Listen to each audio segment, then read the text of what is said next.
नमस्कार दोस्तों, आप सभी का बहुत स्वागत है हमारे यूट्यूब चैनल एजू टाइम में। दोस्तों, state bank of India interview series की ये फोर्थ वीडियो है। इसके पहले की 3 वीडियो मैं बना चुका हूँ।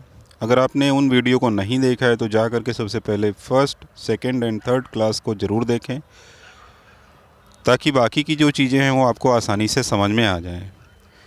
दोस्तों, एक चीज़ और मैं आपको बताना चाहूँगा कि अगर आप state bank of India PO interview की तैयारी कर रहे हैं तो ये क्लास आपके लिए बहुत ही महत्वपूर्ण होने वाली है। और एक चीज़ और आपको बता दूं दोस्तों, आपके पास समय कम है और आपका जो इंटरव्यू है वो फरवरी में हो सकता है। तो दोस्तों, बिना देर किए हुए चलिए क्लास को स्टार्ट करते हैं। Analysis of CV for bank interview. दोस्तों, मैं आपको बता दूं कि जो ज़्यादातर क्वेश्चन बनते हैं स्टेट बैंक ऑफ इंडिया के इंटरव्यू या फिर बैंक के इंटरव्यू में, मोस्टली स्टार्टिंग जो आपकी होती है वो आपके सीवी से ही होती है। ठीक है, क्वेश्चन आपके सीवी से या बायोडाटा से ही पूछा जाता है। मैं आपको बता दूं, इसमें सबसे ज़्यादा किस चीज़ पर फोकस करना है। सबसे पहले उन बातों को ध्यान में रखना है कि किस पे सबसे ज़्यादा फोकस किया जाए, ताकि ज़्यादा से ज़्यादा मार्क्स लाए जा सकें और आसानी से आपकी प्रिपरेशन आसानी से हो जाए, आपको कोई प्रॉब्लम ना हो। तो दोस्तों, इसमें जो सबसे ज़्यादा आपको फोकस करना है, यू हैव टू फोकस, ध्यान रखिएगा, on the following. First is personal details. Personal detail पे फोकस करना है आपको, ध्यान रखिएगा। And second point is academics, and third is hobbies, fourth is job nature, and third is fifth is current affair. ठीक है दोस्तों, अब हम बात करेंगे पहले पॉइंट की, जो पर्सनल डिटेल है आपकी। इसमें क्या क्या चीज़ें होती हैं जो इंटरव्यू में पूछी जाती हैं और आपको कैसे इसको तैयार करनी है। फर्स्ट इज़ पर्सनल, ध्यान रखिएगा। इसमें आपका नेम बहुत ही महत्वपूर्ण, ध्यान रखिएगा। जैसे कि अब सर क्या नेम तो पता ही है हमें, और क्या पूछेगा। अब ऐसा थोड़ी है कि आपसे कुछ और नहीं पूछ सकता है। कुछ चीज़ें पूछी जा सकती हैं, जैसे मीनिंग ऑफ योर नेम, आपके नाम का अर्थ क्या है। क्वालिटीज़ ऑफ योर नेम, आपके नाम की क्वालिटी क्या है। Do you have any name सेक, ध्यान रखिएगा। जैसे पूछा जा सकता है कि आपका जो नाम है उससे संबंधित किसी व्यक्ति का नाम बताएं। अब बहुत से ऐसे लोग हो सकते हैं, फेमस पर्सन वगैरह हो सकते हैं, ध्यान रखिएगा, जो आपके जो नाम उनका भी वही हो। ठीक है। और इसमें क्या पूछा जा सकता है कि जो आपकी, ध्यान रखिएगा, डेट ऑफ बर्थ होती है। डेट ऑफ बर्थ जो है, ध्यान रखिएगा, वो किस विशेष तिथि से संबंधित है या फिर किसी स्पेशल डे से संबंधित है, ध्यान रखिएगा। या हिस्ट्री में कोई चीज़ ऐसी हो सकती है, या किसी फेमस व्यक्ति, किसी महापुरुष का जन्मदिन हो सकता है। जैसे कि 2 अक्टूबर को अगर किसी व्यक्ति का जन्मदिन है तो पूछा जा सकता है कि 2 अक्टूबर और किसका किसका जन्मदिन होता है। ठीक है, तो ये चीज़ विशेषकर ध्यान में रखनी है आपको, जैसे महात्मा गांधी का। इसी तरीके से अगर हम बात करें, पूछा जा सकता है नेक्स्ट पॉइंट में आपका फैमिली बैकग्राउंड। आपके फैमिली बैकग्राउंड में क्या क्या चीज़ें ध्यान रखनी है। अबाउट योर फादर, आपके पिताजी के बारे में। आपके पिताजी के बारे में, suppose your father is a banker, आपके पिताजी एक बैंकर हैं। Suppose your father is a teacher, आपके पिताजी एक टीचर हैं। ठीक है। Suppose your father is a lawyer, अगर वो लॉयर हैं। तो अब आपने अगर ये क्वेश्चन बता दिया, वहाँ पे इसका आंसर दिया, तो आप इसके क्रॉस क्वेश्चन के लिए भी तैयार रहें। अगर आपके पिताजी टीचर हैं, आपने बताया, तो वहाँ पे पूछा जा सकता है किस बैंक में टीचर हैं। आपने बताया स्टेट बैंक ऑफ इंडिया, ठीक है। आपने बताया बैंक ऑफ बड़ौदा, ठीक है। अब अगर आपने ऐसा आंसर दिया वहाँ पे, तो वहाँ पे आपसे पैनल पूछेगा कि इस बैंक की स्थापना कब हुई, इसके बारे में बताइए। इसका चेयरमैन कौन है, इसके सीएमडी कौन है, इसका हेडक्वार्टर कहाँ पे है, इसकी टैगलाइन क्या है। तो अब यहाँ पे एक चीज़ ध्यान रखिएगा, उस बैंक के बारे में भी आप पढ़ के जाएंगे, या फिर उस संस्था के भी बारे में पढ़ के जाएंगे जहाँ पे आपके पिताजी वर्क करते हैं। जैसे मेरे पिताजी एलआईसी में है, किसी ने आंसर दिया, तो एलआईसी के बारे में आप पढ़ के जाओ। ठीक है। या फिर अगर हम बात करें, किसी ने बताया कि मेरे पिताजी अध्यापक हैं, तो आप जैसे टीचिंग फील्ड के बारे में, जैसे मिड डे मील कब चालू हुआ, ठीक है, और एजुकेशन से संबंधित कोई 2 स्कीम बताइए। ऐसे क्वेश्चन पूछे जा सकते हैं जो बच्चों के लिए चलाई जा रही हो सरकार के द्वारा। इसके अलावा आपसे क्या पूछा जा सकता है, जैसे यहाँ पे सपोज़ योर मदर, मदर के बारे में अगर यहाँ पे पूछा, जैसे आपकी माता जी हाउस वाइफ हैं, ठीक है, तो वहाँ पे हाउस वाइफ हैं तो वहाँ उनसे तो ज़्यादा कोई क्वेश्चन नहीं बनेगा, लेकिन अगर वो भी किसी फील्ड में जॉब में है तो उनका भी क्वेश्चन आपको तैयार करना पड़ेगा। उनके प्रोफेशन के बारे में जैसा मैंने बताया, ये चीज़ आपसे पूछी जा सकती है। उसके बाद आपसे पूछा जा सकता है कि आपको इंस्पायर कौन करता है। बहुत से लोग बताते हैं मेरे पिताजी, ठीक है, या मेरी माताजी, या बहुत से लोग ऐसा होता बताते किसी महापुरुष का नाम बता सकते हैं, ठीक है, जो उन्हें इंस्पायर करते हैं, उनसे प्रेरणा लेते हैं, बहुत कुछ सीखते हैं, ठीक है। तो अगर आप ऐसा आंसर देते हैं तो उस व्यक्ति के बारे में डिटेल से, उनके बारे में आपको जानकारी यहाँ पे होनी चाहिए। ये क्रॉस क्वेश्चन है दोस्तों, यहीं से ही क्वेश्चन पूछा जाता है, एक एक करके छोटी छोटी चीज़ें यहीं से निकल के आती हैं। आपको ज़रा भी परेशान नहीं होना है, बाहर से कहीं से क्वेश्चन नहीं पूछा जाता है, ठीक है। आगे पूछा जा सकता है, what qualities do you take from your parents, मतलब कौन से ऐसे गुण हैं जो आप अपने पिता से लेना चाहते हैं, ठीक है, या कौन से गुण आपके पिताजी के जो हैं वो आप उसको लेना चाहते हैं या आपके अंदर हैं। ऐसे कौन से गुण हैं जो आपके पिताजी के अंदर हैं या आपकी माताजी के अंदर हैं जो आपके अंदर हैं, ठीक है। तो जैसे यहाँ पे बता सकते हैं कि मेरे पिताजी टाइम के बहुत ही पंक्चुअल हैं, सुबह उठते हैं टाइम पर अपनी जॉब के लिए जाते हैं, ध्यान रखिएगा, टाइम पर वो सारी चीज़ें अपनी मैनेज करते हैं। तो उन्हें देखकर मैं बहुत इंस्पायर होता हूँ, बहुत कुछ उनसे सीखता हूँ, ठीक है। किस प्रकार मेरे पिताजी ने मतलब ऐसी सिचुएशन में हम लोगों को पढ़ाया, इतनी सारी समस्याएं थी, उन्होंने किस तरीके से फैमिली को संभाला, ठीक है। तो इस चीज़ से अपनी फैमिली को रिलेट करके ये चीज़ बता सकते हो, इसलिए मैं अपने पिताजी से बहुत ज़्यादा इंस्पायर करता हूँ। वो मेरे लिए प्रेरणा स्रोत हैं, ध्यान रखिएगा। बहुत बार बच्चे ऐसा क्वेश्चन, मतलब इस क्वेश्चन का आंसर इस तरीके से बताते हैं, तो ये सही है, इसमें कुछ भी गलत नहीं है, आप इस तरीके से बता सकते हो, ठीक है। बिज़नेस ऑफ योर पेरेंट्स, जैसे अगर जॉब वगैरह में है, ठीक है, या कोई बिज़नेस वगैरह कर रहे हैं आपके पिताजी, तो वो भी बताना सही है और उसके बारे में डिटेल से आपको जानकारी होनी चाहिए, ठीक है। जैसे किसी के पिताजी की किराना स्टोर की शॉप हो सकती है या कोई अदर बिज़नेस हो सकता है, तो उसके बारे में आपको डिटेल होनी चाहिए। इफ़ फादर और mother is in bank, do you have some knowledge about that bank, about the city you belong to. देखो ये वाला पॉइंट जो है, इफ़ योर फादर इज़ और मदर इज़ अ बैंकर, ये मैंने बता दिया है आपको, इसके लिए परेशान नहीं होना, ये पॉइंट हो चुका है, ये भी हो गया, ये भी हो गया। नेक्स्ट पॉइंट है about the city you belong to. अभी इस पॉइंट के बारे में बात करें, यहाँ से क्वेश्चन उठने लगेगा, ठीक है।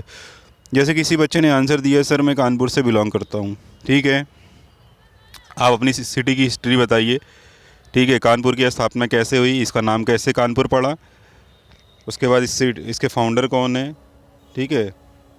इसकी और क्या पूछा जा सकता है, क्वालिटी एंड कल्चर पूछा जा सकता है, वहाँ का क्वालिटी और कल्चर से क्वेश्चन पूछा जा सकता है, ठीक है। और इवेंट्स, लाइफ स्टाइल, ये सारी चीज़ें आपको ध्यान में रखना है, क्योंकि ज़्यादातर क्वेश्चन यहाँ से बन ही जाते हैं। इसके बाद यहाँ पे लिखा है, आपके सिटी के एमपी और एमएलए, आपके विधायक और सांसद जो हैं आपके शहर के, उनका नाम आपको पता होना चाहिए। और उसके बाद आपकी सिटी की जनसंख्या कितनी है, population of the city, gender ratio उसका क्या है, लिटरेसी रेट क्या है। और मैं आपसे बता दूं, एक बच्चे ने स्टेट बैंक ऑफ इंडिया के इंटरव्यू में बताया कि मैं बिहार से बिलोंग करता हूं, ठीक है, बिहार के पटना से बिलोंग करता हूं। तो उस बच्चे से पूछा गया बिहार के नॉर्थ और साउथ में जो स्टेट हैं लगे हुए, उनके नाम बताइए, ठीक है। तो आपको अपने स्टेट के, ध्यान रखिएगा, साइड में नॉर्थ हो या साउथ हो, ईस्ट हो या वेस्ट हो, ध्यान रखिएगा किस चारों ओर से, मतलब आप जिस राज्य से आपके स्टेट की बाउंड्री टच करती है उनका नाम आपको पता होना चाहिए। हो सकता है कि आपका बैकग्राउंड ज्योग्राफी का हो, आपसे ये क्वेश्चन पूछा जा सकता है। ऐसा नहीं है कि ज्योग्राफी हो तभी पूछा जाए, ये सामान्य जानकारी का क्वेश्चन भी है, ये किसी से भी पूछा जा सकता है, ठीक है। डेट ऑफ बर्थ वाला पॉइंट मैंने बता ही दिया है। Importance date of the date, उस डेट की कौन सी महत्वपूर्ण डेट है, जैसे मैंने बता दिया, ध्यान रखिएगा। Any famous person born on this day, ये भी मैंने बता दिया इस पॉइंट को। अबाउट दैट पर्सन, उस पर्सन के बारे में, ठीक है, इस पॉइंट को मैंने बता दिया है। अब आगे आते हैं एकेडमिक बहुत इंपॉर्टेंट है, बहुत ही महत्वपूर्ण है, ध्यान रखिएगा। ये क्वेश्चन, यहाँ से क्वेश्चन काफ़ी बनते हैं। अब कौन कौन से क्वेश्चन यहाँ पे बन सकते हैं उनको अच्छे से आपको प्रिपेयर कर लेना है, क्योंकि हर बच्चे का अलग अलग एकेडमी का ध्यान रखिएगा, अलग अलग डेट ऑफ बर्थ है। तो यहाँ पे मैं अगर रटा रटा आंसर यहाँ पे लिख के बताऊँ आपको तो वो चीज़ गलत होगी। हाँ, इतनी चीज़ें मैं बता दे रहा हूँ कि कैसे आपको उसका आंसर देना है और कौन से क्वेश्चन यहाँ से बनते हैं। उसको आप कॉपी पेन लेकर बैठेंगे और एक एक करके नोट करेंगे, उसी की प्रैक्टिस करेंगे। इससे ज़्यादा कुछ भी करने की इंटरव्यू में ज़रूरत नहीं है, ध्यान रखिएगा। एकेडमिक्स की बात करें, क्वेश्चन फ्रॉम योर सब्जेक्ट, आप अपने सब्जेक्ट को तैयार करें। अब सभी का सब्जेक्ट अलग अलग है, ठीक है। मैं कोशिश करूंगा इसका एक वीडियो बना दूं कि कौन कौन से सब्जेक्ट से किस किस तरीके के क्वेश्चन पूछे गए, ताकि आपको थोड़ा सा आसानी हो, ठीक है। तो इसको ध्यान रखेंगे। उसके अलावा जैसे किसी का कॉमर्स है, कॉमर्स बैकग्राउंड का कोई स्टूडेंट है तो उससे पूछा जा सकता है कि बैलेंस शीट के बारे में बताइए, ठीक है। जैसे या फिर अगर हम बात करें उससे पूछ सकता है कि ट्रायल बैलेंस क्या होता है, जनरल क्या होता है, ठीक है। कुछ टैक्स के नाम बताओ, ठीक है। या फिर कोई अगर लिटरेचर से किया हुआ है तो उससे कुछ राइटर के नाम, किताबों के नाम, ठीक है। इन ऐसे क्वेश्चन पूछे जा सकते हैं। या फिर कोई इंजीनियरिंग बैकग्राउंड का है तो उसके सब्जेक्ट से भी क्वेश्चन पूछा जाएगा।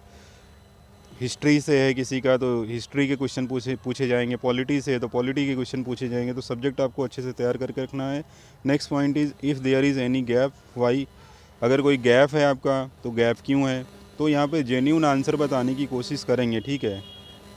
तो इससे क्या होता है कि आपको दिक्कत नहीं होती आंसर बताने में। अगर आप झूठ बोलेंगे तो प्रॉब्लम हो जाएगी। हाँ, कई बार ऐसा होता है कि कुछ चीज़ें छुपाई जा सकती हैं जिससे आपका फ़ायदा हो रहा हो, लेकिन बहुत ज़्यादा झूठ बोलने की यहाँ पे कोशिश मत करिए। आप वो चीज़ सही बताएं कि गैप क्यों रहा है, ठीक है। कई बार ऐसा होता है कि बीच में बच्चा बीमार पड़ गया, ये एग्ज़ाम नहीं दे पाया, ये प्रॉब्लम हो सकती है। या फिर उसके घर में कोई दिक्कत आ गई, उसकी वजह से उसकी पढ़ाई में प्रॉब्लम आ गई, ठीक है। कई बार आर्थिक स्थिति सही नहीं रही, पढ़ाई बीच में छूट गई, ये सब प्रॉब्लम होती हैं। अदरवाइज़ किसी की पढ़ाई क्यों छूटेगी। या फिर दूसरा रीज़न होता है फ़ेल होना। अब फ़ेल होना है तो ध्यान रखिएगा, ये तो आपके मार्कशीट में भी लिखा होगा फ़ेल, ठीक है, या मार्कशीट में भी लिख के आएगा फ़ेल होना। तो मैं तो यही कहूँगा कि आप ऐसी चीज़ों को छुपाएं नहीं। अब फ़ेल अगर कोई हो गया है तो क्या यहाँ पे नेगेटिव होगा सर बताना, ऐसा भी कुछ लोग पूछ सकते हैं। तो भाई फ़ेल क्यों हुआ होगा, फ़ेल होने के रीज़न हो सकते हैं। या तो बीमार पड़ गया होगा, एग्ज़ाम नहीं दे पाया होगा, या फिर बीमार पड़ गया, उसकी प्रिपरेशन अच्छी नहीं हो पाई, ऐसा भी हो सकता है, ठीक है। ये सब रीज़न हो सकते हैं और इसको अच्छे से प्रिपेयर करेंगे और बताने की कोशिश करेंगे। और इसका एक लॉजिकल आंसर देना है, ठीक है, ताकि आंसर भी सही हो और आपको प्रॉब्लम भी ना हो, ठीक है। नेक्स्ट है if science graduate then why banking. ये क्वेश्चन बहुत पूछा जाता है कि अगर आप साइंस ग्रेजुएट हो तो आपने बैंकिंग क्यों चूज़ किया, ठीक है। चलिए मैं इसका एक आंसर आपको बता देता हूँ। जैसे इस क्वेश्चन को किसी बच्चे से पूछा गया कि आप साइंस बैकग्राउंड हैं तो बैंक क्यों ज्वाइन करना चाहते हैं, तो मैं आपको बता दूँ कि जैसे इस चीज़ को थोड़ा सा रिलेट करिए बैंक से। साइंस बैकग्राउंड का हैं आप, साइंस बैकग्राउंड से, तो बैंक आप क्यों ज्वाइन करना चाहते हो। इसका एक आंसर दिया जा सकता है कि जैसे सर मैंने साइंस बैकग्राउंड से पढ़ाई करी है और मैं अगर बात करूं बैंक की, तो बैंक जो है तमाम प्रकार के ऐसे वर्क हैं जहाँ पे ऐसे लोगों की आवश्यकता पड़ती है और वो बैंक की हेल्प कर सकते हैं, या बैंक मेरा यूज़ कर सकती है, बैंक मेरा फ़ायदा ले सकती है, जो मेरी नॉलेज है, ज्ञान है। जैसे मुझे कृषि के बारे में अच्छे से जानकारी है, प्लांट्स के बारे में अच्छे से जानकारी है, कृषि में कौन कौन से मतलब खेतों में कौन कौन से फसल के रोग होते हैं, डिजीज़ होती हैं, उनके बारे में अच्छे से पता है। और बैंक भी कहीं ना कहीं सर एग्रीकल्चर लोन देता है, कृषि ऋण देता है, ठीक है। तमाम प्रकार के एग्रीकल्चर एलाइड एक्टिविटीज़ के लिए ध्यान रखिएगा, बैंक लोन देता है। जैसे कि नाबार्ड की बात करें एंड आरआरबीज़ की बात करें, ग्रामीण बैंक की बात करें, तो इनका मेन उद्देश्य ही होता है एग्रीकल्चर डेवलपमेंट। एंड नाबार्ड तो यही कोशिश करती है कि जो पब्लिक सेक्टर बैंकें हैं उनकी मदद से कृषि के लिए लोन दिए जाएँ। तो मुझे लगता है कि मेरी जो नॉलेज है, मेरा जो ज्ञान है, वो बैंक यूज़ कर सकती है, ठीक है। तो ये चीज़ हो सकती है, इसका आंसर आप बता सकते हैं। इसके बाद यहाँ पे जैसे बात करते हैं दोस्तों, नेक्स्ट क्वेश्चन की हॉबीज़ की बात करते हैं। हॉबीज़ ये आप बता लेंगे, मुझे उम्मीद है कि साइंस ग्रेजुएट वाला जो क्वेश्चन है इसको आप बता लेंगे और नेक्स्ट पॉइंट की अगर हम बात करें, जैसे हॉबीज़ पे आते हैं, board can ask any kind of question of your hobbies. Board आपकी हॉबी से रिलेटेड क्वेश्चन पूछ सकता है। अब अगर आपकी हॉबी, जैसे यहाँ पे मैं एक एग्जांपल दे रहा हूँ, इफ़ वन है इस hobby like listening music, then board can ask, कौन से क्वेश्चन बोर्ड पूछ सकता है, ठीक है। What kind of music would you like to listen, आप कौन सा या किस प्रकार का म्यूजिक सुनना पसंद करते हैं। आगे आपसे पूछ सकता है who is your favourite singer and why, आपका फेवरेट सिंगर कौन है और क्यों है। हिज या हर एनी सॉन्ग, कोई फीमेल सिंगर हो सकता है या मेल सिंगर आपका फेवरेट हो सकता है, तो उसके कोई गाने आपको क्या पता है, ध्यान रखिएगा। या उसको कोई अवार्ड कभी मिला हो किसी गाने के लिए। योर फेवरेट सॉन्ग, आपका फेवरेट सॉन्ग कौन सा है, सिंगर कौन है, ठीक है। तो ये क्वेश्चन आपसे पूछे जा सकते हैं। तो यहाँ पे क्रॉस क्वेश्चन होगा। बहुत से बच्चे बोलते हैं सर मेरी कोई हॉबी नहीं है तो मैं क्या बताऊँ। अब मैं आपको यही एडवाइस देना चाहूँगा कि अगर आपकी कोई हॉबी नहीं है और इंटरव्यू क्वेश्चन आपसे पूछ ले, तो मतलब बहुत बार ऐसा होता है कि सर मेरी कोई हॉबी नहीं है, मतलब ऐसा बताया जा सकता है, लेकिन ये एक थोड़ा सा पॉजिटिव वे नहीं है। मैं तो यही कहूँगा कि आप कोई भी एक चीज़ सेलेक्ट कर लें आसान सा, जिसका आंसर आपको पता हो और आसानी से आप बता लें। जैसे मैं कुछ एग्जांपल दे रहा हूँ, आसानी से किया जा सकता है। जैसे स्टूडेंट मैच देखता है तो प्लेइंग क्रिकेट हो सकता है, उसके बारे में आपको बहुत कुछ पता होता है, रटने की ज़रूरत नहीं है या परेशान होने की ज़रूरत नहीं है। फेवरेट प्लेयर आपके पता है, विराट कोहली, ठीक है, सचिन तेंदुलकर, उनके मैच तक आपको पता होते हैं, याद होते हैं, तो कोई प्रॉब्लम नहीं होती है ये सब चीज़ करने में। जैसे गर्ल्स का कुकिंग फूड हो सकता है, तो सारी लड़कियाँ खाना पकाती हैं, सब कुछ पता होता है। स्केचिंग हो सकता है, पेंटिंग हो सकता है, सिंगिंग भी उनका हो सकता है। ये सब चीज़ें आप बता सकते हो। बहुत से लोग जैसे गार्डनिंग बता सकते हो, ठीक है, ये सब चीज़ें हो सकती हैं। मतलब इनके आंसर आप आसानी से दे सकते हो। दोस्तों ये वीडियो बहुत ज़्यादा बड़ा हो जाएगा, इसलिए इसको थोड़ा सा मतलब बहुत बड़ा वीडियो नहीं मैं कोशिश कर रहा हूँ बने, और इसको यहीं पे फिनिश करूँगा। और आखिरी में मैं आपको यही बताऊंगा दोस्तों कि अगर आपने चैनल को सब्सक्राइब नहीं किया है अभी तक तो चैनल को सब्सक्राइब कर लें।